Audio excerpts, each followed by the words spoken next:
अस्सलाम वालेकुम। Programme night addition में हम आपको खुशामदीद कहते हैं। नाजरीन, एक ही मुतालबा, लगातार 15 रोज़ के जलसे, हज़ारों कारकुन साबिक वज़ीर-ए-आज़म इमरान खान के हकीकी आज़ादी मार्च यानी लॉन्ग मार्च का हासिल वसूल क्या रहा? सिर्फ तोड़फोड़, जलाओ घिराओ और ट्रांसपोर्ट की बंदिश, क्योंकि असम्बलियाँ तहलील हुई और ना ही इलेक्शन की तारीख दी गई और इमरान खान सैकड़ों किलोमीटर रुकावटों से भरा रास्ता तय करके इस्लामाबाद पहुंच भी गए, मगर वहां धरना देने की बजाय सिर्फ चंद मिनट की तकरीर करके सब खत्म करके वापस चले गए। वो कहते हैं ना, खाया पिया कुछ नहीं, गिलास तोड़ा 12 आने का, लेकिन जाते जाते बहुत से सवालात और बहुत सी अफवाहें छोड़ गए। जैसा कि क्या अचीव हुआ? क्या कोई तसल्ली बख्श कॉल आ गई? लेकिन कॉल कैसे आई, किसने की?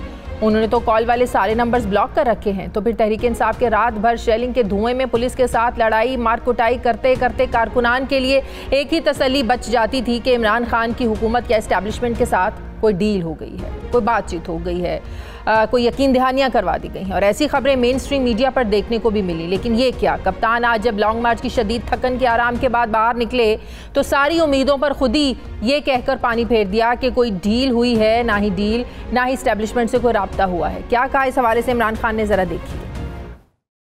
अगर वहाँ खून खराबा हो जाता, मुल्क में इंतशार बढ़ना था। ये मेरे मुल्क का नुकसान था। इसको कोई ये ना समझे कि कोई हमारी एक कमजोरी थी, और ये भी कोई ना समझे कोई डील हुई। ये मेरी कोई किसी से डील नहीं हुई। अगर किसी का ख्याल है, ये इनको खुशफहमी है कि हम अब आराम से कोई इनसे नेगोशिएट करेंगे और इस इम्पोर्टेड हुकूमत को तस्लीम कर लेंगे, किसी कोई गलत फहमी में ना रहे। नाज़रीन, ये तो हकीकत है कि इमरान खान ने उस रोज़ लॉन्ग मार्च ख़त्म करते हुए हुकूमत को 6 दिन का अल्टीमेटम दिया था। लेकिन यहाँ सवाल ये पैदा होता है कि इमरान खान ने लगभग 2 हफ्तों के जलसों में अपने कारकुनान का जो खून गरमाया और फिर एक जो क्योस से भरा लॉन्ग मार्च किया, तो क्या वो आइंदा 6 रोज़ के लिए अल्टीमेटम के लिए था? आज उन्होंने कहा कि अब की बार तैयारी के साथ हम वापस आएंगे। क्या कहा इमरान खान ने, देखिए। हम 6 दिन दे रहे हैं। इन्होंने वाज़े तौर पे ये ना बताया कि असेंबलीज डिसॉल्व करके डेट कब अनाउंस करेंगे। ये मैं अब फिर से निकलूंगा और मैं आपको वाज़े कर दूं कि अब हम निकलेंगे तैयारी करके। मेरा फैसला है, मैंने इनको कबूल नहीं करना। मैंने इनके खिलाफ जहाद लड़नी है। मैं आप सबको कहता हूँ, सारी कौम तैयारी करे अपनी हकीकी आज़ादी के लिए। इमरान खान की इस 6 दिन के बाद वापस आने वाली धमकी से भी सवाल उठता है कि क्या अभी मामलात के हल होने में खदशात बाकी हैं। लेकिन इमरान खान ने पहली बार एक ख़ास बात भी की है जो पहले उनकी सियासत में कहीं नज़र नहीं आती। उन्होंने इस लॉन्ग मार्च के बाद अपने सियासी हरीफों के साथ मुज़ाकरात की टेबल पर बैठने की भी पेशकश की है। हम गवर्नमेंट के साथ बिल्कुल बैठ सकते हैं, लेकिन ये आपको बता दें कि नेगोशिएशंस में ये होगा कि इलेक्शंस आपको अनाउंस करने पड़ेंगी जून के महीने में। नाजरीन, ये बात तो बहुत खुश आइंद है कि जो इमरान खान शहबाज शरीफ को एक मुजरिम कहते हुए चेयरमैन नैब की तकर्रुरी के मामले पर नहीं बैठे, हालांकि वो एक आईनी ड्यूटी थी। फिर इंतखाबी इस्लाहात पर भी उस वक्त के अपोजिशन लीडर शहबाज शरीफ के साथ मुज़ाकरात को वो अवॉइड करते रहे। अब ऐसा अचानक क्या हुआ कि वो मुज़ाकरात के लिए भी तैयार हो गए? ऐसा क्या हुआ कि वो जीत के आखिर में मैच छोड़कर चले गए? और ऐसा क्या हुआ जिसकी पर्दादारी है? दूसरी तरफ सबसे बड़ा सियासी पॉइंट ऑफ कंटेंशन यानी इलेक्शन रिफॉर्म्स और तरामीम, जिन्हें तहरीक इंसाफ बड़े जोश और खरोश से लेकर आई थी, उन्हें एक ही झटके में मौजूदा हुकूमत ने ख़त्म कर दिया है। ना रही इलेक्ट्रॉनिक वोटिंग मशीनें और ना ही उनके अंदाज में ओवरसीज़ पाकिस्तानियों को वोट डालने का हक रहा। नाजरीन, यहाँ आपको थोड़ा सा ये भी बताऊँ कि ये ओवरसीज़ पाकिस्तानियों के वोट इतने अहम क्यों हैं। इस वक्त लगभग 90 लाख से ज़्यादा पाकिस्तानी दुनिया के दूसरे ममालिक में मुकीम हैं और वो वहीं रहकर पाकिस्तान के इलेक्शन में वोट नहीं डाल सकते, क्योंकि उन्हें वोटिंग का राइट है, ना ही कोई निज़ाम कि उनका जो वोट है वो कैसे दिलवाया जा सकता है। इन समंदर पार पाकिस्तानियों को अगर वोटिंग का हक मिल जाता है और वहीं से मिलता है जहाँ जहाँ उनके एड्रेसेस हैं, तो उनके वोट कौमी असम्बली और सूबाई असम्बलियों में फैसला कुन हो सकते हैं। यानी किसी की भी जीत और हार में इन अहम वोटों का जो रोल है ये बहुत इंपॉर्टेंट होगा। अब तहरीक इंसाफ का ये मानना है कि ओवरसीज़ पाकिस्तानियों के जो वोट हैं ये तो उनकी जेब में है, और ये हकीकत भी है क्योंकि इमरान खान ने उन्हें वोटिंग राइट्स दिलाने के लिए खासी जदोजहद की है, जबकि पाकिस्तान पीपल्स पार्टी और मुस्लिम लीग नवाज का ये मानना है कि ओवरसीज़ पाकिस्तानियों के पास वोटिंग राइट तो हों लेकिन इंटरनेट या EVM के ज़रिए वोट का गलत इस्तेमाल हो सकता है, लिहाजा इसमें रिफॉर्म्स लाने की ज़रूरत है। तो सवाल ये पैदा होता है कि तहरीक इंसाफ के लाए गए वोटिंग राइट के कानून को मौजूदा हुकूमत के अंडू करने को क्या इमरान खान ने मान लिया है और क्या इसके साथ भी मुज़ाकरात मुमकिन हैं, क्योंकि जरदारी साहब और मियां नवाज शरीफ भी कह चुके हैं कि इंतखाबी इस्लाहात के बाद इलेक्शन में जाने में कोई हर्ज नहीं। तो कल के इंतखाबी इस्लाहात के बाद क्या उनके एतराज़ात भी दूर हो गए हैं? अगर इसका जवाब है हाँ तो फिर क्या इलेक्शंस के लिए रास्ता साफ है? नाज़रीन, इसी पे मुझे ज्वाइन कर रहे हैं अवामी मुस्लिम लीग के सरबराह साबिक वफाकी वज़ीर दाखिला शेख रशीद अहमद साहब। अस्सलाम वालेकुम, बहुत बहुत शुक्रिया शेख साहब आपका। शेख साहब, बहुत ही हैरान कुन फैसला था इमरान खान का। उन्होंने ज़ाहिर है एक फ़ज़ा बनाई थी कि इस्लामाबाद वो पहुँचेंगे, हर सूरत पहुँचेंगे और तब तक बैठेंगे जब तक इलेक्शंस की डेट का ऐलान नहीं कर दिया जाता और असम्बलियों को तहलील नहीं कर दिया जाता।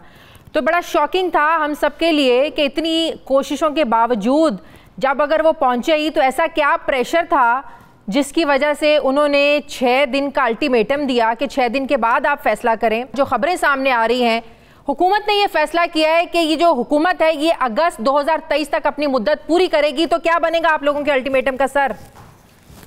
देखिए, कल हमारी कोर कमेटी की मीटिंग है, उसके बाद मैं बयान देने की पोजीशन में हूँगा। कल 2 बजे 2:30 बजे पेशावर प्राइम मिनिस्टर ही मेरे मुंह से निकलता है। इमरान खान ने मीटिंग बुलाई है कोर कमेटी के लोगों की और उसमें तफसीली बातें होती हैं, उसमें तफसीली बात होगी।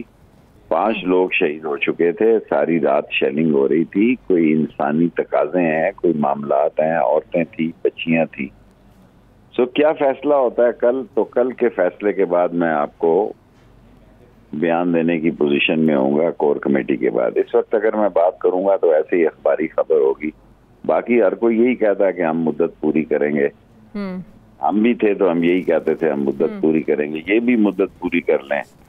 और जो इन्होंने 30 रुपए इंडिया ने कम किया पेट्रोल, इन्होंने 30 रुपए ज्यादा किया है और ये अपनी सियासी कबर खुद खोदने जा रहे हैं। इसमें क्या होगा क्या नहीं होगा, लेकिन मैं कोई पॉलिटिकल बयान देने की कल की अहम इमरजेंसी कोर कमेटी मीटिंग है, ठीक है, वो तो कल के फैसले होंगे आप लोगों ने 6 दिन के बाद क्या करना है। लेकिन शेख साहब, जब ये फैसला हुआ कि हमने वापस जाना है, आप सब लोगों को, सीनियर जो लोग हैं, आप लोगों को एतमाद में लिया गया था या आप लोगों के लिए भी सब कुछ शॉकिंग था?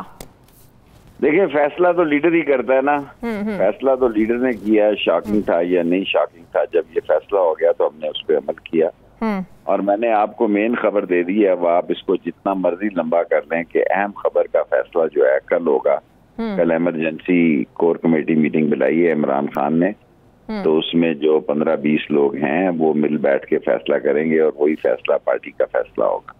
सही है शेख साहब, अब जिस तरह 30 रुपए फी लीटर पेट्रोल बढ़ा रही है हुकूमत, तो ये तो आप लोगों के लिए बड़ी अच्छी चीज़ होनी चाहिए कि जाहिर है अगर तनकीद का निशाना बनेंगे, आवाम की नज़रों में अगर नेगेटिव किसी का इमेज जाएगा तो मौजूदा हुकूमत का जाएगा। कल को आपसे तो सवाल नहीं पूछा जाएगा। तो अगर ये मुद्दत पूरी करते हैं तो फिर क्या एतराज़ होगा? फिर तो आप लोगों को एतराज़ नहीं होना चाहिए। आप लोग कल को जवाब देने ही होंगे आवाम को कि भाई हमने 30 रुपए लीटर नहीं बढ़ाया, भाई हमने तो 10 रुपए लीटर कम किया था। तो आप इनसे पूछें, बोझ तो सारा उन पर पड़ेगा। सर, जवाब ये है, अभी ये बिजली की कीमत बढ़ा लें, दूसरी बढ़ा लें, फिर ये बातें करेंगे और हम इनको मुद्दत नहीं पूरी करने देंगे। कल की मैं आपको बार बार कह रहा हूँ, अहम फैसले होंगे कल कोर कमेटी।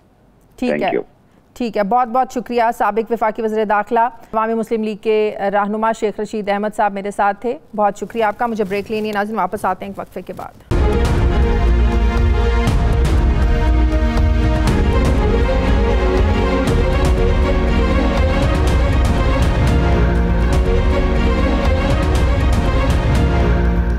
ब्रेक के बाद एक बार फिर से आपको खुशामदीद कहते हैं। सीनियर सहाफ़ी तज्ज़ियाकार मज़हर अब्बास साहब मुझे ज्वाइन करें। अस्सलाम वालेकुम, बहुत बहुत शुक्रिया। मज़हर साहब, मुसलसल जलसों के बाद और एक ही बयानिया अपनाने के बाद कि साजिश हुई है जिसके नतीजे में मेरी हुकूमत को गिराया गया, मैं इस्लामाबाद आऊँगा, तब तक बैठूँगा जब तक असम्बलियाँ तहलील नहीं हो जाती और नए इलेक्शंस की डेट नहीं दे दी जाती। लेकिन जिस तरह अचानक से मार्च को ख़त्म करने का फैसला किया गया और फिर 6 दिन का अल्टीमेटम दिया गया, ज़ाहिर आप एक्सपेक्ट कर रहे थे? कितना हैरान कुन था आपके लिए इमरान खान का ये फैसला? शुक्रिया शादिया। देखिए, हाँ सरप्राइज तो था, लेकिन अगर आपको याद हो, शायद आपसे भी गुफ्तगू करते हुए और जगह भी मैंने हमेशा ये बात की थी कि इस लॉन्ग मार्च में और 2014 के धरने में फ़र्क ये है कि 2014 का धरना बड़ा मैनेज था और जाहिर है उस वक्त की इस्टेब्लिशमेंट की सपोर्ट भी हासिल थी। इस वक्त जो सूरत हाल थी वो कदर मुख्तलिफ थी, यानी इस वक्त जो है वो मैनेज नहीं था ये पूरा लॉन्ग मार्च और उसके बाद धरने का प्लान। और उस वक्त हुकूमत भी ज़ाहिर है ज़्यादा हॉस्टाइल थी, इमरान खान भी उस हुकूमत के ख़िलाफ़ बहुत ज़्यादा हॉस्टाइल हैं और इस्टेब्लिशमेंट से भी ताल्लुकात इमरान खान के अच्छे नहीं हैं। लिहाजा आप एक ऐसी मार्च को लेके जा रहे हैं कि जहां आपकी डिमांड बज़ाहिर इस्टेब्लिशमेंट भी जो अपने आप को न्यूट्रल कह रही है वो उस सिलसिले में कोई रोल प्ले उस तरीके से नहीं कर पा रही और ना ही हुकूमत से आप बात करने को तैयार हैं। तो मुझे लेकिन आज तो बड़ी बदली टोन थी, बड़ा नर्म लहजा था, वो घन गरज नहीं थी, वो धमकी आमेज लहजा नहीं था, वो मुज़ाकरात करने के लिए भी आज तैयार हैं खान साहब। देखिए, वो जो सूरत हाल थी उसमें जाहिर है वो जिस तरीके से उनके मुख्तलिफ इंटरव्यूज़ आए कि मैं 20 तारीख की जो डेडलाइन उन्होंने दी थी उसके बाद उसको 2 दिन के लिए पोस्टपोन किया। उन्होंने कहा मैंने इसलिए पोस्टपोन किया कि मुझसे कहा गया कि आप थोड़ा इंतज़ार कर लें, उसके बाद मज़ीद इंतज़ार का कहा गया।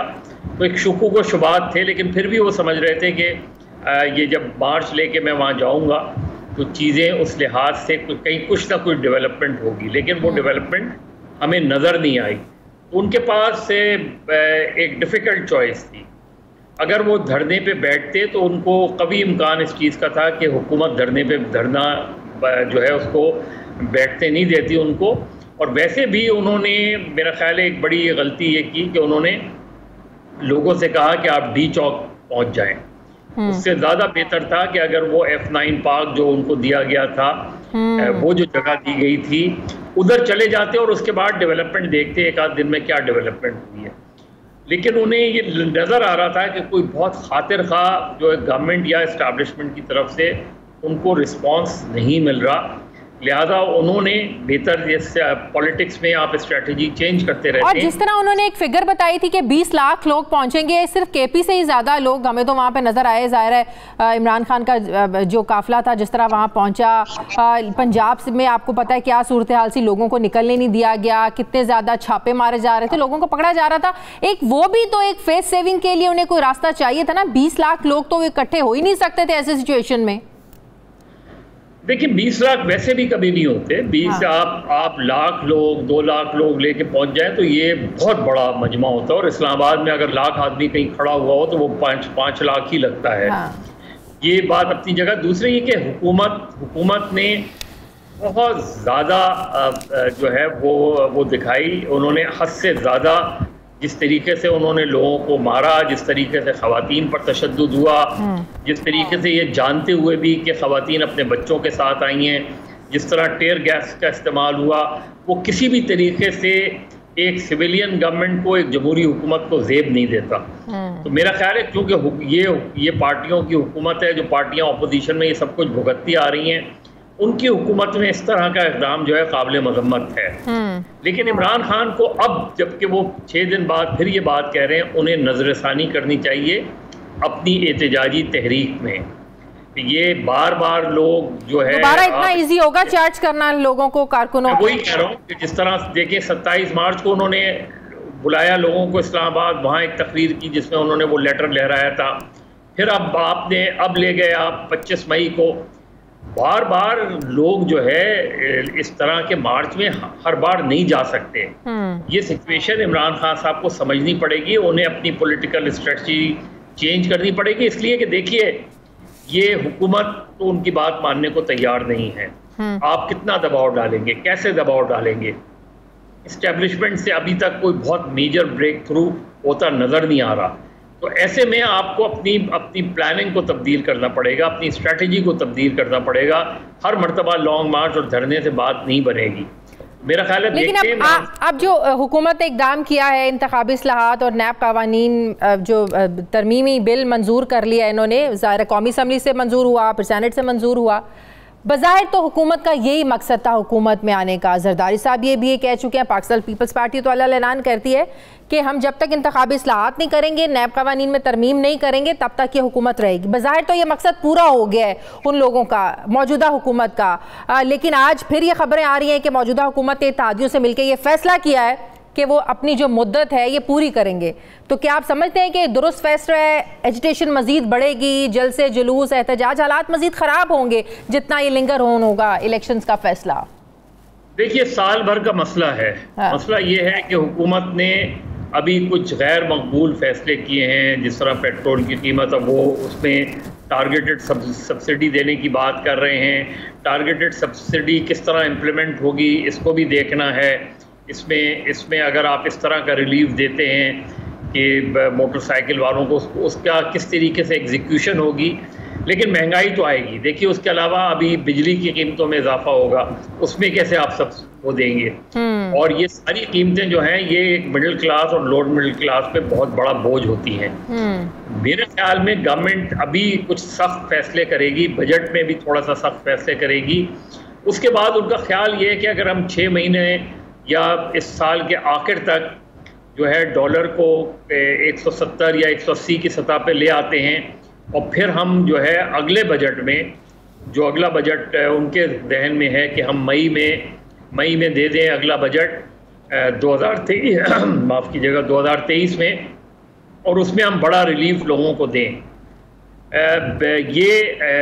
यही गवर्नमेंट इस वक्त, और हर गवर्नमेंट यही करती है कि आखिरी बजट जो है वो उस पर रिलीफ देती है। लेकिन ये तमाम सियासी जमातों को, शादिया तमाम सियासी जमातों को, चाहे वो PTI हो, पीपल्स पार्टी हो, या PMLN हो, या दीगर जमातें जो पार्लियामेंट में होती हैं, उन्हें ये सोचना पड़ेगा कि मईशत पे सियासत नहीं होनी चाहिए, होनी नहीं चाहिए।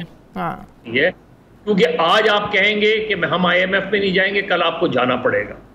कल आप कहेंगे हम IMF में नहीं जाएंगे, आपको जाना पड़ेगा। आपको पता है आपको जाना, तो लोगों से झूठ ना बोलें, लोगों को सच बताएं, लोगों को बताएं कि लेकिन इतने सख्त फैसलों का आपको नहीं लगता मौजूदा हुकूमत में जितनी पार्टीज हैं, सबसे ज्यादा नुकसान मुस्लिम लीग नून को होगा? देखिए, जो बड़ी जमात, देखिए शादी, जो बड़ी जमात होती है नुकसान भी बड़ा उसी का होता है। लेकिन अगर मुस्लिम लीग नून कुछ ऐसे इक़दाम आगे जाके करती है जो इत्तेहादियों के साथ मिलकर, जिससे जो है वो थोड़ा सा लोगों को रिलीफ मिलता है, तो शायद उनको थोड़ा फ़ायदा होगा।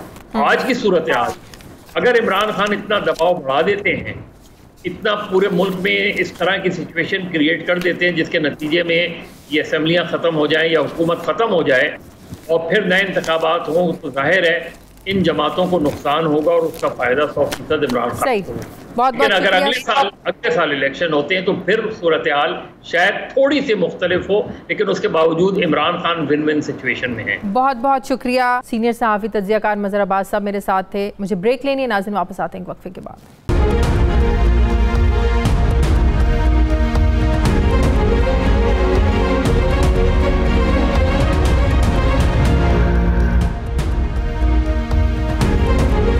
ब्रेक के बाद एक बार फिर से आपको खुशामदीद कहते हैं। नाजरीन, जिन मुश्किल फैसलों की काफ़ी अरसे से बाज़गश्त सुनाई दे रही थी, बिलाखिर वो फैसले मौजूदा हुकूमत ने ले ही लिए कि IMF की शर्त के आगे महंगाई मार्च करने वाली हुकूमत ने घुटने टेक दिए।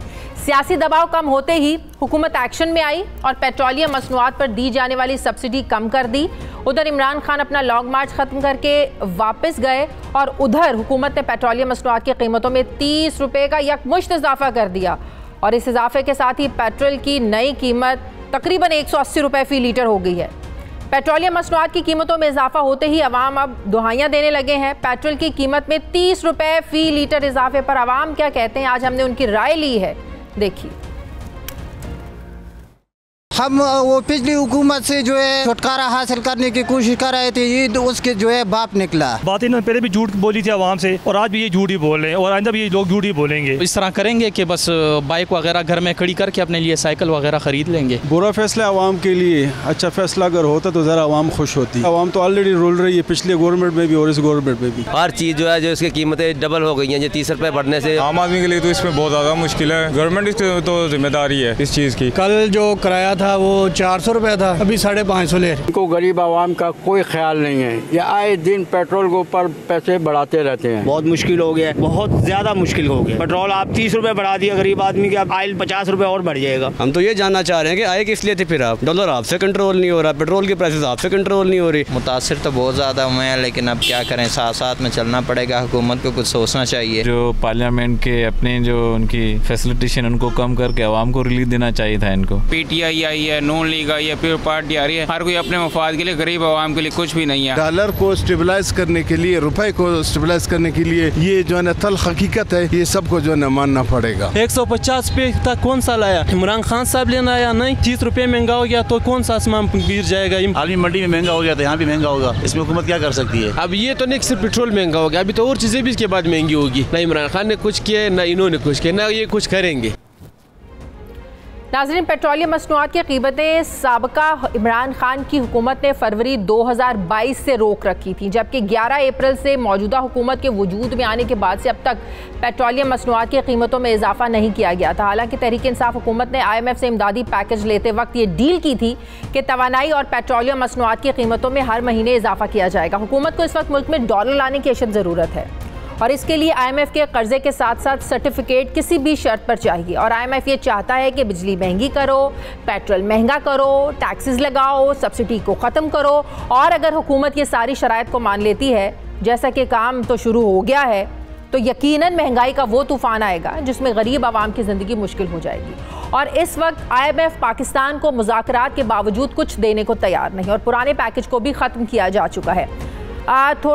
इसमें जो मुआहदा है उसके माजी को भी जानते हैं। नाजरीन, ये IMF के साथ मुआहदा 2019 में उस वक्त हुआ था जब ना तो कोविड की वबा फैली थी, ना ही अफ़गानिस्तान से अमरीकी फ़ौजियों का इनखला हुआ था और ना ही बैनुल-अक़वामी सतह पर महंगाई की जो सूरत हाल आज है ये उस वक्त नहीं थी। लिहाजा IMF के साथ होने वाले मुआहदे की कई शिकें और शराइत पाकिस्तान के मारूजी हालात और ज़मीनी हक़ाइक़ से हट कर हैं। इसलिए हुकूमत का ये मौक़िफ़ है कि मुआहदे में नरमी की जाए, मगर IMF अपने मुआहदे पर डट गया है और पाकिस्तान पर यह वाज़े कर दिया कि अगर पेट्रोलियम मसनूआत और तवानाई के शोबे में दी जाने वाली सब्सिडी ख़त्म नहीं की जाएगी तो IMF इमदाद नहीं देगा। लिहाजा हुकूमत के पास आखिरी ऑप्शन पेट्रोलियम मसनूआत पर दी जाने वाली सब्सिडी कम करके कीमतें बढ़ाने का था। चूँकि गुज़श्ता 3 महीनों से पेट्रोलियम मसनूआत की कीमतों में इजाफा नहीं हुआ था, इसलिए यकमुश्त 30 रुपये बढ़ाने पड़े, जो कि पाकिस्तान की तारीख में पहली बार इतना बड़ा इजाफा साबित हुआ। उधर पेट्रोलियम मसनूआत की कीमतों में इजाफा हुआ तो उधर डॉलर की कदर में कमी आ गई, जबकि स्टॉक मार्केट में भी तेज़ी का रुझान नोट किया गया।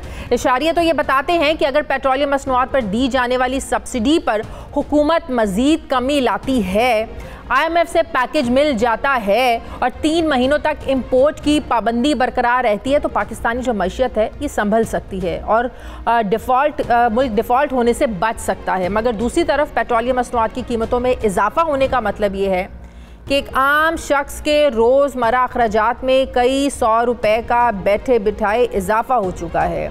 एक अंदाजे के मुताबिक अगर एक ख़ानदान का माहाना राशन का खर्च 10 से 15 हज़ार रुपये के दरमियान था तो अब वो बढ़कर 13,000 रुपये से 18,000 रुपये तक चला जाएगा। आटा, घी, चीनी समेत सब्ज़ी और दीगर अशिया खुर्दनोश की कीमतों में इजाफा होने के साथ साथ हर फील्ड की पैदावारी लागत में ज़ाहिर है इजाफा हो जाएगा, जिसका वाज़े ये मतलब है कि महंगाई तो ज़रूर बढ़ेगी। अगर महंगाई बढ़ेगी तो एक आम पाकिस्तानी का क्या बनेगा? क्या हुकूमत एक आम शख्स को रिलीफ दे पाएगी? इसी पे बात करने के लिए नाज़रीन मुझे वज़ीर मुमलिकत बराए फ़िनांस आयशा गौस पाशा साहिबा ज्वाइन करें। अस्सलाम वालेकुम, बहुत बहुत शुक्रिया आयशा साहिबा आपका। आयशा साहिबा, क्या ये बात दुरुस्त है कि हुकूमत जितना इसको डिले कर सकती थी वो किया, 45 दिन लगे ये फैसला करने में, अब मज़ीद हुकूमत से IMF का बोझ बर्दाश्त नहीं हो रहा था, प्रेशर जितना आ रहा था IMF की तरफ से, ज़ाहिर है पैसों की ज़रूरत है, IMF के जो किस्त है वो लेट हो रही है, इसी वजह से हुकूमत को ये फैसला करना पड़ा? बिस्मिल्लाहिर्रहमानिर्रहीम। देखिए, आप ये बात मुनासिब कर रही हैं कि IMF से जो हमने पिछली हुकूमत ने एग्रीमेंट किया हुआ था, उसमें उन्होंने ये सारी चीजों पे पहले ही से IMF के साथ कमिटमेंट किया हुआ था। अब हुआ ये कि दिसंबर तक तो वो बात सारी जो IMF के प्रोग्राम पे थी वो चलती रही, ठीक ठाक रहा IMF का प्रोग्राम। उसके बाद दिसंबर के बाद गवर्नमेंट ने ये सारे इक़दाम ले आए क्योंकि IMF से किए गए वादे की बरखिलाफी थी और इसकी वजह से काफी नुकसान पहुंचा। देखिए, पॉइंट ये है कि इस वक्त बड़ी एक्स्ट्रा ऑर्डिनरी सिचुएशन है पूरी दुनिया में।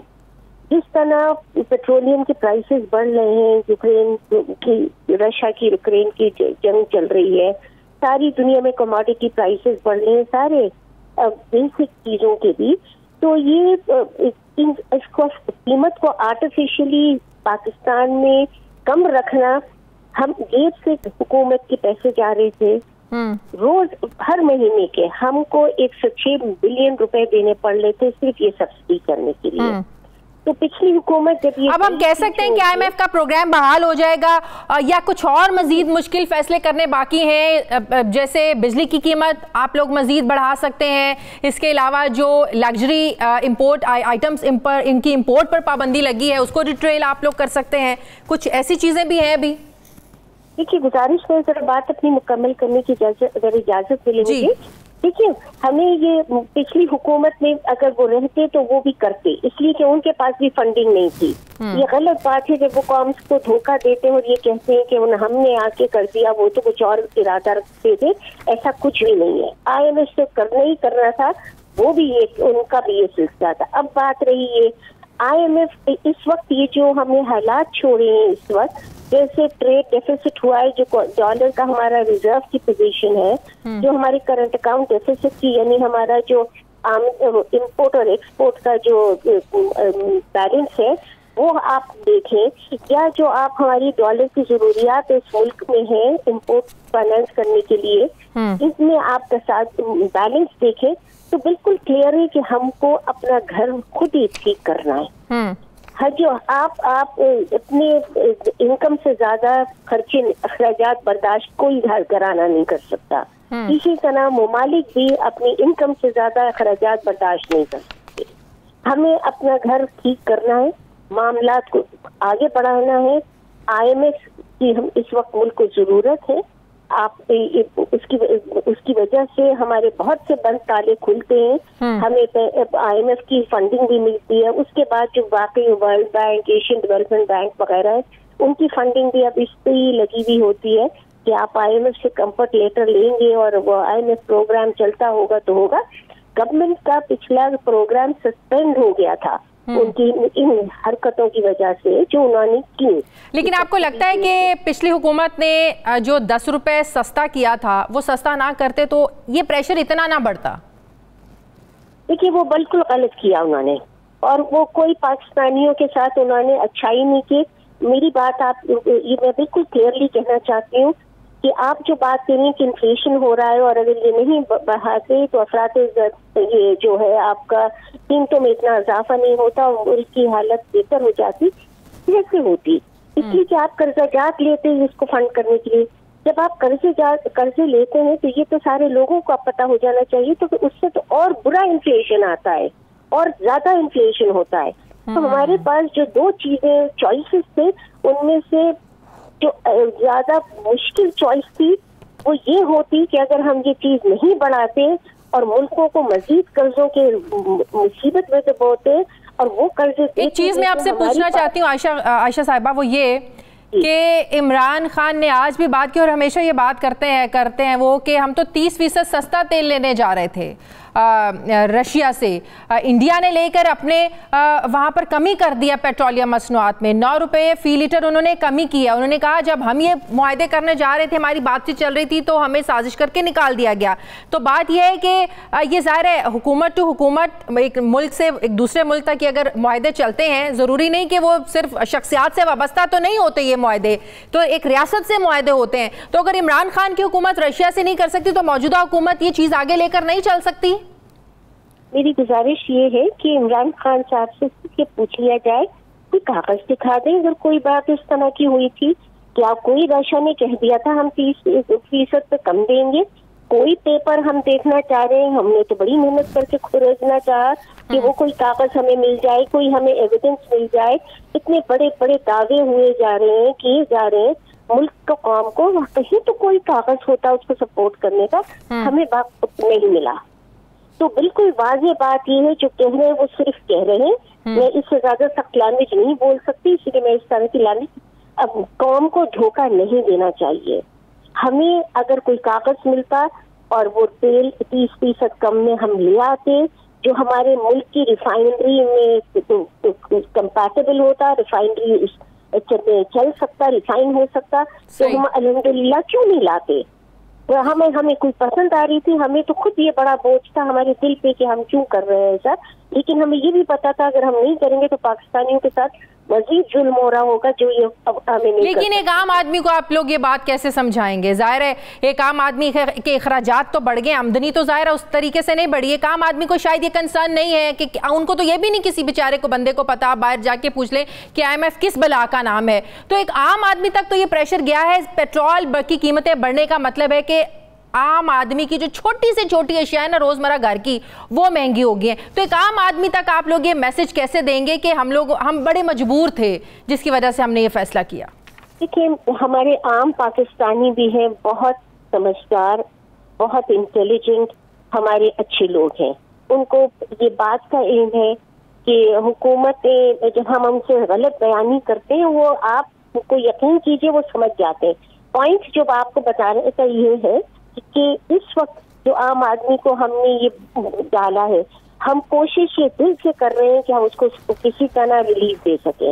अब इंशाल्लाह अनकरीब आपको प्राइम मिनिस्टर एक ऐसा पैकेज देने वाले हैं इंशाल्लाह, जिससे एक आम आदमी पाकिस्तान में जो अफरात-ए-ज़र फैलेगा इसकी वजह से, हम उसको थोड़ा सा रिलीफ देना चाहेंगे।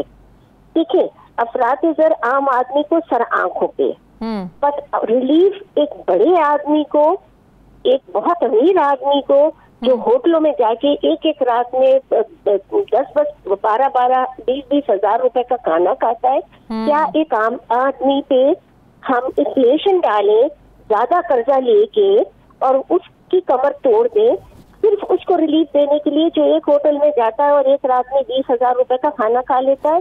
ये कहीं बात समझ में आती है हमें? सब्सिडी दें, आप उन लोगों को दें जो आम लोग हैं, जिनके वसाइल इतने नहीं है। ये सब्सिडी जो हम आंखें बंद करके दे देते हैं अमीरों को अमीर होने के लिए, आपको पता है तकरीबन 70% पेट्रोल जो है वो एक आम आदमी इस्तेमाल नहीं करता, वो इस मुल्क का एक अमीर आदमी इस्तेमाल करता है। सही, उनकी हर घर के तो 4 गाड़ियां खड़ी होती हैं कम से कम, तो वो हर बात में। आयशा साहब, अगर IMF से बात आगे बढ़ाते हैं, अगर IMF से पैसे मिल भी जाते हैं तो क्या वो काफ़ी होंगे मौजूदा नए माली साल के लिए, या आप समझती हैं कि हमें मुख्तलिफ ममालिक की इमदाद की हमें ज़रूरत होगी? जैसे सऊदी अरब हमेशा मुश्किल में हमारे काम आया है, चाइना है, UAE है, क्या यहाँ से भी हमें पैसों की ज़रूरत होगी? देखिए, गुजारिश ये है कि इंशाल्लाह अब IMF से हम बात कर रहे हैं, हमारी बड़ी कभी उम्मीद है कि बात हमारी आगे बढ़ेगी इंशाल्लाह। उनकी तरफ से हमें बड़ा पॉजिटिव रिस्पांस मिल रहा है। अगले बजट में आप देखेंगे कि हाँ, जो हालात हैं वो आपके सामने नजर आएंगे। इस वक्त सच्चाई ये है कि जो करंट अकाउंट का खसारा ये पिछली गवर्नमेंट ने छोड़ा है, वो पाकिस्तान की हिस्ट्री में सबसे ज्यादा है। ये बात मैं ज्यादा बार बार नहीं कहूंगी, इसलिए कि यही इमरान खान की गवर्नमेंट कह रही थी जब वो आ रहे थे। लेकिन अब हकीकत ये है कि वो जो खजाना ये छोड़ के गए वो उससे ज्यादा है। अब पॉइंट ये है कि हमें तो करना है। हम ब्लेम गेम में कल के अपनी अगर सारी मेहनत ब्लेम गेम में लगा देंगे कि उनके ऊपर उंगलियां उठाए, तो हमारा टाइम इस पे नहीं लगेगा कि हम हालात ठीक कर सके। हम हालात ठीक करने पे फोकस कर रहे हैं। जो मुमकिन वसाइल होंगे वो हम लेकर आएंगे, जितनी जरूरत है इंशाल्लाह हम करेंगे। हम एक खुदमुख्तार मुल्क है, हम इंशाल्लाह पाकिस्तान के फाइनेंसेस को अच्छा करना चाहते हैं, इकोनॉमी को अच्छा करना चाहते हैं, लोगों को हमारा साथ देना है, क्योंकि जो खराबियां इतने सालों में हुई है, ये पिछले 3-4 साल में खास तौर पे, वो 3-4 हफ्ते या 3-4 महीने में ठीक नहीं होंगी। आप देखेंगे अच्छा नतीजा निकलते टाइम लगेगा थोड़ा बहुत, लेकिन इंशाल्लाह अच्छा नतीजा निकलेगा। बहुत बहुत शुक्रिया वज़ीर बराए फाइनेंस आयशा गौस पाशा साहिबा मेरे साथ थी, शुक्रिया आपका। मुझे ब्रेक लेनी है नाज़रीन, वापस आते हैं वक्फे के बाद।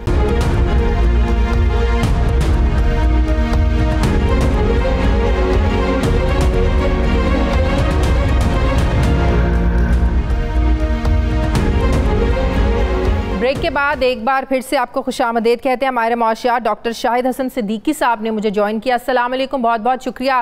डॉक्टर साहब, फी लीटर पेट्रोल की कीमत में 30 रुपए का इजाफा जो किया गया है, मुश्किल इसी क्या सिर्फ यही मुश्किल फैसले लेना बाकी थे इस हुकूमत के लिए? या आप समझते हैं कि IMF के साथ ये भी हमेशा हुकूमतों ने डील की है, जब ये आवाम पर इतनी मुश्किलात आपने आगे पास ऑन करनी है तो हुकूमतें फेजेस में फैसला करती हैं। क्या आपको लगता है कि ये सिर्फ एक फेज का फैसला है कि हम पेट्रोलियम मसनूआत में 30 रुपए बढ़ाएंगे, मजीद बढ़ाने के लिए वो हो सकता है महीने बाद बढ़ा दें, 2 महीने बाद बढ़ा दें, क्या ऐसा भी हो सकता है? बहुत शुक्रिया आपका। पहली बात तो ये है कि ये पहली किस्त है, इसके बाद बिजली के नर्ख बढ़ाए जाएंगे। उसके बाद 10 जून को जो बजट आएगा उसमें पेट्रोलियम लेवी यानी भत्ता, उसके बाद में 410 अरब रुपया रखा जाएगा, यानी वक्तन फवक्तन ये भत्ता लिया जाएगा और पेट्रोलियम मसनूआत की कीमतों में इजाफा होगा। तरक्याती अखराजात में कटौती की जाएगी और इस तरीके से जो शरह नमू है वो 4-4.5% पर आ जाएगी। गुर्बत बढ़ेगी, बेरोज़गारी बढ़ेगी, महंगाई बढ़ेगी। लेकिन मैं ये ज़रूर कहूँगा कि हर चीज़ IMF के खाते में डालने की ज़रूरत नहीं है। कौम के साथ सच बोला करें। मैं बिल्कुल वाज़ेह तौर पर वाशगाफ अल्फाज में कह रहा हूँ। डार साहब जो इनके सीनियर रहनुमा हैं, अब ये सब वहाँ गए थे जो लंदन, वहाँ से जो है मुज़ाकरात करके आए। डार साहब ने आज खुल के कहा है कि ये फ़ैसला सही नहीं है। उन्होंने खुल के कहा है कि ये जो 202 रुपए की कदर आ गई है, ये सट्टेबाजी है। ये 160 से 70 रुपए पर होनी चाहिए थी। अब 160-170 तो नहीं, मगर 180 पर यकीनन होनी चाहिए थी। लेकिन जो चीज़ बात मैं कह रहा हूँ कि ये इजाफा किए बगैर भी IMF से किस्त मिल सकती थी। हुकूमत ने ये ऑप्शन क्यों? देखिए, इसकी 2-3 बातें मैं आपको बताऊंगा। इमरान खान ने जिस वक्त टैक्स एमनेस्टी दी थी 2019 में, तो उसमें ये कानून बन गया था कानून, और वो ये था कि जो लोग इस टैक्स एमनेस्टी से फ़ायदा नहीं उठाएंगे और जिनकी चोरी के रिश्वत के असासे मुल्क के अंदर मौजूद हैं, जिनकी तफसीलात हुकूमत के पास मौजूद हैं, जिनकी तफसीलात FBR में मौजूद हैं, उस पर मैंने हिसाब लगाया कि अगर मुल्की कानून के तहत टैक्स दिया जाए तो हुकूमत को मुख्तसर वक्त में 900 अरब रुपया मिल सकता था। अच्छा। कानून तोड़ के आप उस पैसे को लेना नहीं चाहते, आवाम को कुचलना चाहते हैं, मईशत को तबाह करना चाहते हैं। अब आप पूछेंगे 900 अरब क्या बात कर रहे हैं? मैं आपसे बता दूं, एक आदमी ने 1 करोड़ रुपया कौमी बचत स्कीम में लगाया, चोरी का पैसा है, रिश्वत का है, एमनेस्टी से उसने फ़ायदा नहीं उठाया। मुझे बताया जाए कि क्या मुश्किल है उस कानून के तहत जो मौजूद है, एक ख़त उसको लिख दिया जाए कि जनाब ये चोरी के पैसे का आपका है, आपने इस पर इनकम टैक्स नहीं दिया। एक मुलाजिम जो सरकारी होता है या वो जब कौमी बचत में पैसा लगाता है उस इनकम पे वो टैक्स दे चुका होता है, आपने नहीं दिया। अब आप इस पर टैक्स दे दें। अगर आप नहीं देते तो आप इसको कैश पे नहीं करा सकते, मुनाफा रुक जाएगा, और अगर नहीं देते हम काट लेंगे। अगर ये अनअसास टैक्स लिया जाए 900 अरब रुपया मिल सकता है, लेकिन वो लेना नहीं चाहते, आवाम को कुचलना चाहते हैं। एक तो ये बिल्कुल वाज़ेह मुझे जवाब दे। दूसरा कि IMF के खाते में डालने की ज़रूरत नहीं है। मैं जून में जो बजट पास हुआ था, इमरान खान ने किया था, उसमें 30 रुपये लीटर रखा गया था ऑलरेडी कि हम लेंगे, पेट्रोल मसनूआत की कीमतें बढ़ाएंगे। ये हो चुका था। एक दूसरा जो एक मुआहदा तहरीरी हुआ था IMF के साथ, जिसमें ये कहा गया था कि हम पेट्रोलियम मसनूआत की कीमतें बढ़ाते रहेंगे बिजली की जून तक। नहीं, तो अगर ये मुआहदा हुआ था तो फिर 10 रुपए फी लीटर कम क्यों किया? ये तो फिर मुआहदे की पासदारी तो नहीं की तहरीक इंसाफ की हुकूमत ने। मैं बिल्कुल आपको जिम्मेदारी से बता रहा हूँ, मैंने डॉक्यूमेंट देखे हैं। ये 28 फरवरी को जिस वक्त उन्होंने ये मुआहदा तोड़ा है इमरान खान साहब ने, तो IMF का कहना था भाई ये सॉवरेन स्टेट की एक आपने दिया था, गारंटी की थी, एग्रीमेंट मैंने देखा है, वो उन्होंने तोड़ा उसका नतीजा ये हुआ कि जो $900 मिलियन यानी 1 अरब की किस्त मिलनी थी, IMF ने वो रोक ली। अगर वो रोक ली और प्रोग्राम रुक गया, अगर वो $1 अरब की किस्त मिल जाती तो आपको सऊदी अरब से पैसा मिलना था, UAE से पैसा मिलना था, इंटरनेशनल बॉन्ड्स आप इशू करते वहाँ से पैसा मिलना था, वो सब मशरूत थे IMF से। तो उन्होंने जो ये मुआहदा तोड़ा, मैं आपको रिकॉर्ड पर बता रहा हूँ, तहरीरी मुआहदा तोड़ा है उन्होंने। IMF ने किस्त रोक ली, अगर वो पैसा उस वक्त मिल जाता आज डॉलर 180 रुपए पर होता। तो ये क्यों तोड़ा गया, इसका एहतसाब होना चाहिए। और मैं तो बिल्कुल बात कर रहा हूँ कि एहतसाब होना चाहिए। उन्होंने इसलिए तोड़ा था कि वो ये चाह रहे थे कि जो अपोजिशन की तहरीक थी उसको कमज़ोर कर दिया जाए। उस वक्त नो कॉन्फिडेंस नहीं आया था उसमें से, लेकिन डॉक्टर साहब पेट्रोल की कीमतें तो बढ़ गई, ये IMF के मुआहदे का हिस्सा था। बिजली की कीमतें बढ़ाना, क्या ये भी मुआहदे का हिस्सा है? जो अब आप कह रहे हैं कि इसके बाद जो नेक्स्ट स्टेप होगा वो होगा बिजली की कीमतें बढ़ना, तो ये भी हमें 1-2 दिन में नजर आएगा? नहीं, 1-2 दिन का तो मैं नहीं कह सकता, चंद रोज़ों में होगा, लेकिन मुआहदे का हिस्सा था, मुआहदे का हिस्सा था, बिल्कुल था, तहरीरी मुआहदा था, इस्लामी जमहूरिया पाकिस्तान ने किया था। ये मुआहदा तोड़ा गया, लेकिन उन्होंने ज़रूर तोड़ा। लेकिन मैं ये कहना चाहता हूँ कि क्या इनको ये कहना नहीं, कोशिश नहीं करनी चाहिए थी कि रुपए की कदर को गिरने से रोकते? देखिए, हुकूमतें बहुत ताकतवर होती है। मैं 4 मिसालें दे सकता हूँ माजी में कि हुकूमतें और स्टेट बैंक ने मिलके रुपए की कदर को वापस ठीक कराया, वो इन्होंने कोशिश नहीं की। हाँ, इतना बड़ा मुल्क है, अगर जो है वो हमें याद है कि वो रजा बाकर 13% पे डॉलर में कर्जे ले आए थे, हमें इतना लाने की ज़रूरत नहीं थी। अगर हुकूमत चाहती तो अपने रिजर्व्स बढ़ा सकती थी। ये सही है कि इमरान खान ने जो फैसला किया था उसके बाद $6 अरब के रिजर्व्स गिर गए, मैं मानता हूँ, लेकिन क्या हुकूमत पाकिस्तान इतनी बेबस थी? क्या आप फॉरेन बैंक से कर्जे नहीं दे सकते थे शरत सूद पर? क्या आप मनी चेंजर्स को धमकी नहीं दे सकते थे? तो आज इसाक डार ने कहा है, और बिल्कुल सही कहा है, कि सट्टेबाजी हो रही है।